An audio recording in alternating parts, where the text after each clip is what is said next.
Apple released its latest innovation, the iPad, 3 months ago and has already sold 3 million units.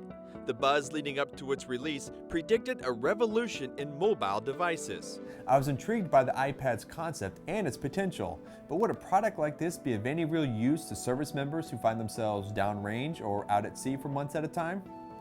I decided to find out.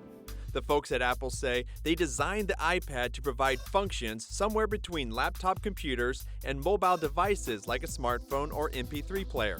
It is built to do a number of functions brilliantly: surf the web, read and write email, browse photos, videos, read books, and run thousands of apps, including productivity software and games.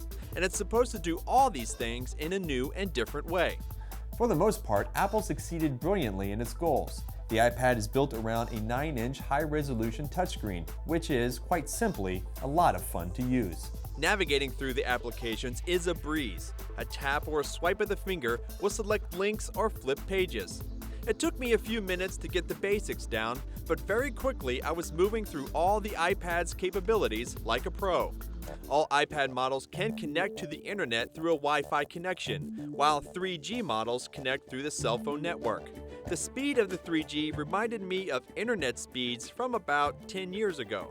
But given the fact that I could surf the web from almost any location, quickly made up for the lack of speed. But be warned, the 3G network is only really useful for light web surfing and emailing. There is a limit to the size of files you can download over the 3G network. iPad is awesome if you're looking to just have fun. Movies look great on the screen, and the speaker is loud and clear enough to enjoy videos and music without headphones. Organizing and viewing photos is easy, as well as using the reader apps. Books and comic books can be purchased and downloaded whenever you have a connection, and they look nice enough that I quickly forgot that I was reading them on a video screen. Games on the iPad provide a new level of interactivity, though many of them don't move beyond the capabilities of web-based or Facebook games. But there are a few out there that provide more depth and capability, and I'm sure that there are more to come. Productivity was an area I was interested in, since the iPad is far more portable than a laptop, but has more capabilities than a smartphone. As a work device, the iPad functions like an electronic clipboard.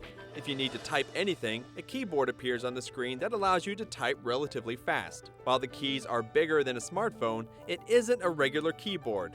So you have to find a new way to type that works for you. If that cramps your style, Apple has a dockable keyboard, plus the iPad can accept any wireless Bluetooth keyboard as well. But doing that would defeat the iPad's portability, so I would say, keep practicing. Where the iPad really stands out is its battery life. Apple says the iPad can handle 10 hours of video playback, which is the one function that eats your battery life the most. In my tests, I could use the iPad off and on all day and never run the battery out. But the iPad isn't designed as a standalone device. All music, movies, photos, and data files have to pass through iTunes to get on and off the iPad, which would put a cramp in trying to move a document from the iPad to a government computer, given the current restrictions on how devices are connected to government networks. If you have the Wi-Fi or 3G connection, that's not much of an issue. Simply email a file to yourself. But what if you're somewhere where there is no Wi-Fi or 3G, like Iraq, Afghanistan, or a ship at sea? Without those connections, the iPad loses a lot of its functionality. Sure, it can still play videos and run apps, but if you want to add something new to it, you need to do it through your iTunes account, which requires a computer with its own internet connection.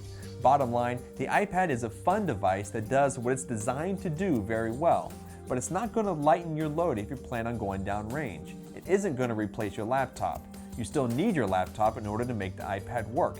And if you already have your laptop, it will perform those work functions better than the iPad, as well as play your movies and games. I'd say portability and battery life are its biggest advantages. But at a starting price of $500 and going up to over $800, you'd have to really want those advantages to make it worth it. But if surfing the web, writing emails, watching videos, and playing games are what you want, it doesn't get much better than this. For This Week in the Pentagon, I'm Army Sergeant John Mann.